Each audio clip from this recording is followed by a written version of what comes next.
दोस्तों आज की वीडियो में हम देखेंगे कंफ्यूजिंग वर्ड। कंफ्यूजिंग वर्ड वो वर्ड होते हैं जिनका स्पेलिंग तो मिलता जुलता होता है लेकिन प्रोनाउंसिएशन और मीनिंग अलग होता है।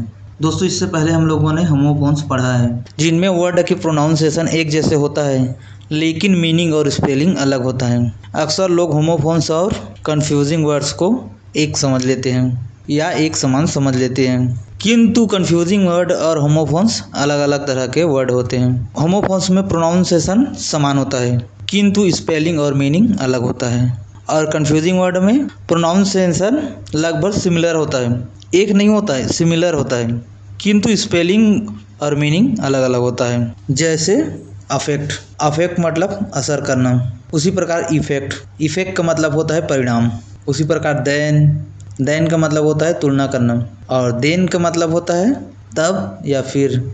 उसी प्रकार थियर, थियर इसको थियर पढ़ते हैं, थियर का मतलब होता है उनका, और THERE इसको देयर पढ़ते हैं।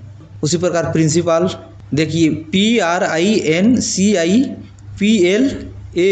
इसका मतलब होता है प्रिंसिपल यानी कि प्राचार्य, और प्रिंसिपल PRINCIPLE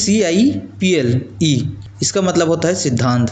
उसी प्रकार वंडर, वंडर, वंडर का मतलब होता है आश्चर्य करना, और WANDR इसका मतलब होता है भटकना। इसको ऊपर वाले को वंडर पढ़ते हैं, इसको वंडर पढ़ते हैं। उसी प्रकार अफेक्ट, अफेक्ट का मतलब होता है असर करना, और इनफैक्ट इसको इनफैक्ट पढ़ते हैं और ऊपर वाले को अफेक्ट।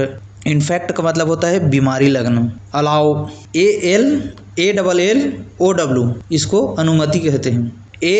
ALLOW इसको अलाउ पढ़ते हैं, जिसका मतलब होता है अनुमति। उसी प्रकार अलाउड, ALOUD इसको अलाउड पढ़ते हैं, इसका मतलब होता है जोर से। उसी प्रकार राइज, राइज, राइज का मतलब होता है ऊपर उठाना, और राइज, राइज का मतलब होता है नष्ट कर देना। देखिए दोनों का प्रोनाउंसिएशन भी अलग है, इसको राइज पढ़ते हैं, इसको राइज पढ़ते हैं, दोनों का प्रोनाउंसिएशन अलग है, और स्पेलिंग भी देखिए स्पेलिंग भी अलग है। तो इस प्रकार के वर्ड को कंफ्यूजिंग वर्ड कहते हैं। ऐसे वर्ड्स को पढ़ना बहुत ज़रूरी है क्योंकि हम अभी अपना वोकैबुलरी बढ़ा रहे हैं, और हमें पता है कि किसी भी भाषा को सीखने के लिए हमारे पास शब्द का भंडार होना ज़रूरी है। और ऐसे कंफ्यूजिंग वर्ड, होमोफोन्स, अल्फ़ाबेट आदि को पढ़ने से हमारे पास वोकैबुलरी बढ़ता जाता है, यानी कि एक शब्द हमारे दिमाग में आते हैं उसके बाद उससे रिलेटेड और भी शब्द हमारे दिमाग में आने लगते हैं। जैसे कोई प्रिंसिपल बोलता है तो प्रिंसिपल प्राचार्य तो याद आ गया, फिर दिमाग में तुरंत ये याद आता है कि प्रिंसिपल मतलब सिद्धांत भी होता है लेकिन उसका स्पेलिंग अलग होता है। इस प्रकार से हम अपना वोकैबुलरी बढ़ाएंगे। तो दोस्तों आप लोग भी इस प्रकार के वर्ड को ढूंढिए और अपने वोकैबुलरी को इंक्रीज कीजिए। थैंक यू, बाकी कल देखेंगे।